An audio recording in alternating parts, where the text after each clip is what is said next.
ভাই আমরা শিরক সম্পর্কে খুব সচেতন, খুব সচেতন, মনে রাখতে হবে। আল্লাহর কোরআন বলেছে, লোকমান হাকিম তার বেটাকে উপদেশ দিয়ে বলছিলেন, ইয়া বুনাইয়া লা তুশরিক বিল্লাহ, হে বাবা ছেলে তুমি শিরক করো না, ইন্নাশ শিরকা লাযুলমুন আযীম, নিশ্চিত শিরক হলো গুরুতর অত্যাচার। কার প্রতি? আল্লাহর প্রতি। কার প্রতি? আল্লাহর প্রতি শিরক করা গুরুতর অত্যাচার। শিরক মানে সোজা সাপটা বাংলা কথায় অংশীদার বানানো। প্রচলিত আর একটা শব্দ বুঝবো, আল্লাহর পার্টনার কাউকে বানিয়ে দেওয়া, এটাই আরবিতে বলে শিরক। তো লোকমান হাকিম বললেন শিরক হলো গুরুতর অত্যাচার। আল্লাহ অন্য আয়াত পাকে বলেছেন, ইন্নাহু মান ইউশরিক বিল্লাহ, যারা আল্লাহর সঙ্গে কাউকে পার্টনার বানায়, ফাকাদ হারামাল্লাহু আলাইহিল জান্নাহ, তার জন্য জান্নাত হারাম, ওয়া মাওয়াহুন নার, এবং তার ঠিকানা হলো জাহান্নাম, ওয়া মা লিয-যালিমিনা মিন আনসার। শেষে আল্লাহ আয়াত পাকে শেষে বললেন, অত্যাচারীদের জন্য মদদগার, অত্যাচারীদের জন্য সাহায্যকারী, অত্যাচারীদের জন্য সহানুভূতি দেখানেওয়ালা কেউ নেই। তার মানে এটাকেও আল্লাহ প্রমাণ করলেন, যারা আল্লাহর সঙ্গে কাউকে পার্টনার বানায় তারা আরবি পরিভাষায় একদিকে নাম যেমন মুশরিক, আরেকদিকে নাম হলো জালিম। কথা বোঝা গেল? কোরআন শরীফে ভাই শিরকের ব্যাপারে আলাদা করে ভাগ করে আর বলা নাই। হাদিস শরীফ থেকে আমরা তার ভাগ পাই। জি, তাহলে শিরকের পরিণতি কি? জাহান্নাম। ভাগ একটা ভাগ হলো শিরকে আকবার বা শিরকে জলি, আরেকটি ভাগ হলো শিরকে আসগর বা শিরকে খফি। শিরকে আসগর বা শিরকে খফি ভাই, আর এইটাকে যদি বোঝানোর জন্য আর একটু ভাঙি তাহলে বোঝাবো, একটা শিরকে আকবার, একটা শিরকে আসগর, আর একটা শিরকে খফি। আমি বললাম আরবি টার্মসে, আপনারা বাঙালি মানুষ, বাংলায় বোঝাচ্ছি। একটা হলো বড় শিরক,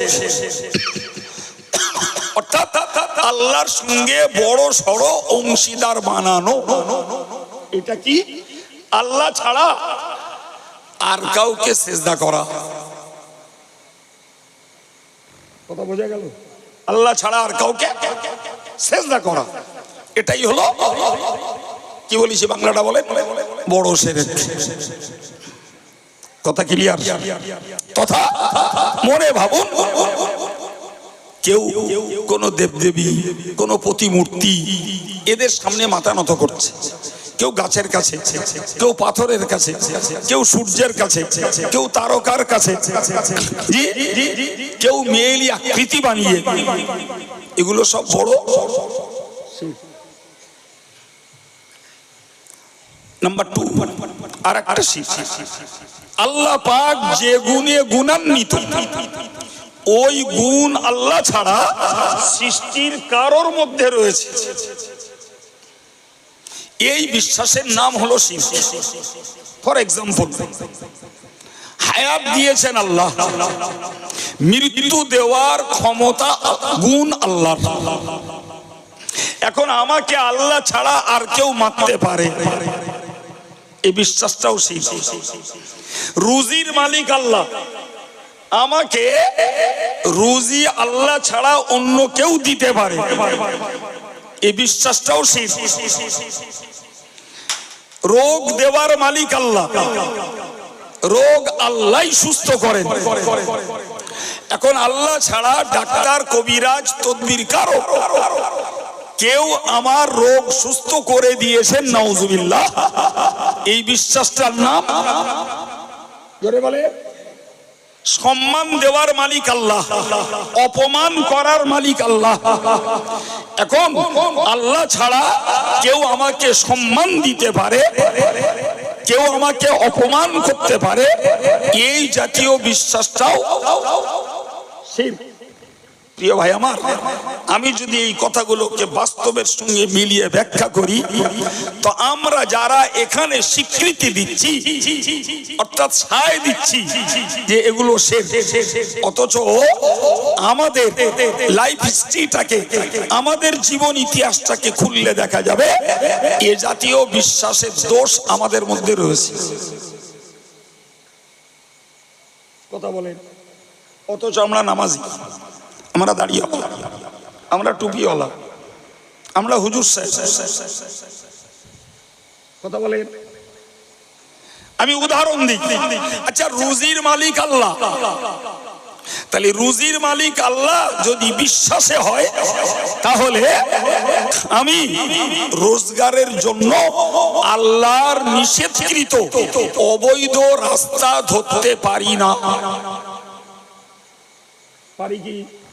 রোজগারের জন্য মিথ্যা, সততা, প্রতারণা, ঠকবাজি, মানুষকে বোকা বানানো, হক নষ্ট করা, এগুলো আমার সমাজের মুসলিম কমিউনিটির এক অংশ মানুষ করে না, করে না। অথচ বলছে আল্লাহ রুজির মালিক। তাহলে তুমি আল্লাহ যেটাকে নিষেধ করেছেন, আল্লাহ যেটা রাস্তাকে নো এন্ট্রি বোর্ড লাগিয়েছেন, তুমি এভাবে রোজগার করতে পারো না, আমি সেইভাবে রোজগার করছি, তার মানেই হলো আল্লাহ রুজি দাতা। এটা মুখে বলি, আমার হৃদয়ে দৃঢ় বিশ্বাসের অভাব। কথা বলেন, ঠিক না ভুল? রোগ মুক্তি দাতা আল্লাহ খুব বলি। এখন আমার বক্তব্য, আমি বলছি মুখে যে রোগ সারাবার মালিক আল্লাহ। আমাকে জিজ্ঞাসা করছে মৌলানা রজিনুর যে হুজুর আপনার এই রোগ হয়েছিল, তো কোথায় গেলে সুস্থ হলো? তাহলে আমি অমুক ডাক্তারের কাছে গেছিলাম, ওই ডাক্তারের ওষুধ খেয়ে আমি সুস্থ হয়ে গেছি। অথবা ডাক্তারকে বললাম যে ডাক্তার বাবু, আমার বাড়ির কারুর কিছু হলে তোমার ওষুধ না খেলে আমার বাড়ির রোগ সারে না।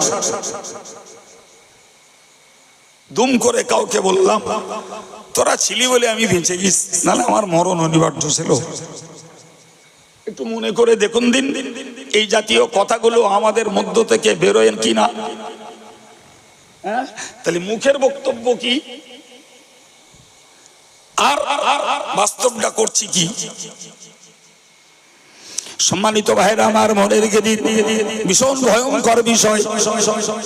তাহলে একটা হলো সরাসরি আল্লাহ ছাড়া অন্য কাউকে সেজদা করা, আর একটা হলো আল্লাহ পাক যে গুণের অধিকারী, ওই গুণ আল্লাহর সৃষ্টির কারোর মধ্যে রয়েছে, এটাকে মনের কোণে জায়গা দেওয়া, এটাও শিরক। 3 নম্বরের কথা বলছি, মনে রাখুন। আর একটা শিরক হলো শিরকে খফি, গোপন শিরক। সেই গোপন শিরকটা হলো আল্লাহ ছাড়া অন্য কাউকে খুশি করার জন্য কোনো কাজ করা। আমি আব্দুল কাইয়ুম হজ করছি, কোরআন হাদিস বলছি, তার ব্যাখ্যা বলছি। প্রিয় ভাইরা আমার মনের ঠান্ডা হলো, আমার এই শ্রোতাগুলো খুশি হোক। আমি ইমামতি করছি, কেরাত করছি, আমার ধান্দা হলো আমার মুসল্লিগুলো আমার কেরাত শুনে আমাকে বাহবা দিক।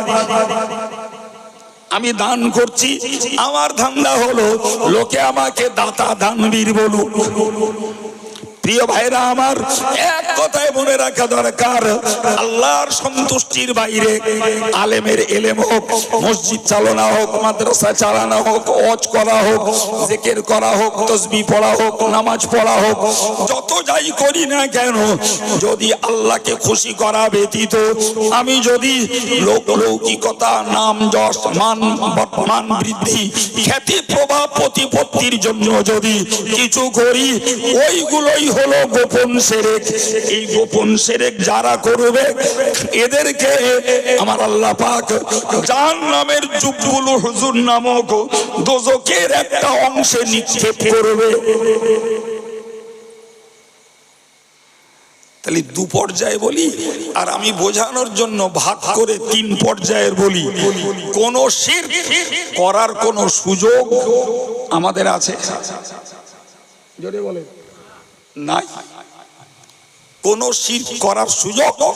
তাই বড় সড় শিরক হোক আর আল্লাহর গুণ অন্যের মধ্যে রয়েছে এই জাতীয় শিরক হোক, আর আল্লাহর সন্তুষ্টি ব্যতীত মানুষের কাছে নাম যশ খ্যাতি প্রভাব প্রতিপত্তি আর লৌকিকতা অর্জনের জন্য কোন কাজ করা হোক, সব কটাই কি বলেছি জোরে বলেন, কোরআন শরীফে ভাগ করা নাই। কোরআন শরীফে মৌলিক ভাবে বলা আছে শিরককারীর জন্য জান্নাত হারাম, জাহান্নাম অবধারিত। প্রিয় ভাই, একটু আমরা বুঝে দেখি জি আমরা সত্যি সত্যি কি ধর্মের কাজগুলো আল্লাহর জন্য করতে পারছি কিনা। আমার ব্যাপারে আপনি বলবেন ভুল হতে পারে, আপনার ব্যাপারে আমি বলবো ভুল হতে পারে, কিন্তু প্রত্যেকে যদি নিজে নিজেরটাকে বিশ্লেষণ করি সঠিক জায়গায় পৌঁছাতে পারবো। ঠিক না ভুল? জানেন তো কিয়ামতের দিনে তিনটে দপ্তরে বিচার হবে। কটা দপ্তরে? তিনটে দপ্তর। আরো সোজা বাংলায় তিনটে টেবিলে বিচার। ফার্স্ট টেবিল আল ইশরাকু বিল্লাহ, প্রথম টেবিলে বিচার হবে বান্দা তুমি তোমার জীবনে শিরক করেছো না করোনি। আমার তো 60-70-80 বছরের আমল নামা। আমল নামা শব্দটি ফার্সি আর আরবি মিলে। আমল ফার্সি শব্দ, আরবি শব্দ ফার্সিতেও ব্যবহার হয়, নামা শব্দটা ফার্সি শব্দ, যার একদম ভাঙা বাংলায় বলা যায় তোমার কাজের তালিকা, তোমার কথার তালিকা, ওটাই আমল নামা। প্রথম টেবিলে ফেলা হবে যে তুমি তোমার জীবনে শিরক করেছো কিনা। আচ্ছা বলেন না বাবা, এখন রাত 1টা বাজতে যায়, দুপুর থেকে এই পর্যন্ত সময় হয়েছে ধরুন কম বেশি 12 ঘন্টা। আচ্ছা এই মুহূর্তে যদি কাউকে জিজ্ঞাসা করা হয় যে দুপুরবেলা কি দিয়ে ভাত খেয়েছেন, এক চান্সে বলতে পারবে খুব কম লোক। একটু হাত নাড়াতেই হবে। ডাল খাইলুম না খাইনি, পটলে মাছ ছিল না, না ছিল না, কথা বুঝতে পারেননি। তাহলে 12 ঘন্টার ব্যবধানে দুপুরে কি খেয়েছি এখন আর এক বাক্যে বলা যাচ্ছে না, একটু ভেবে বলতে হচ্ছে।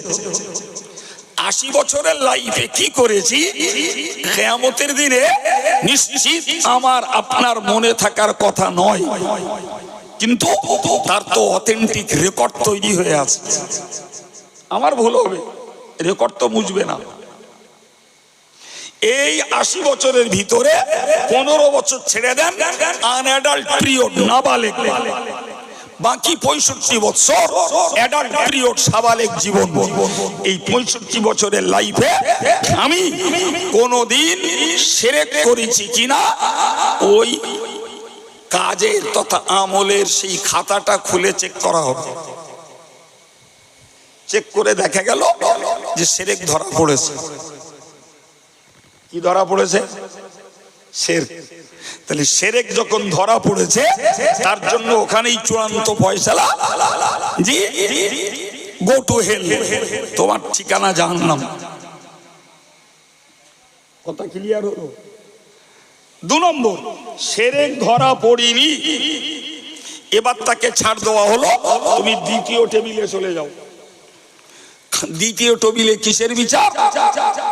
দ্বিতীয় টেবিলে বিচার হলো মানুষের মাঝে মানুষের যে সম্পর্ক তারই বিচার।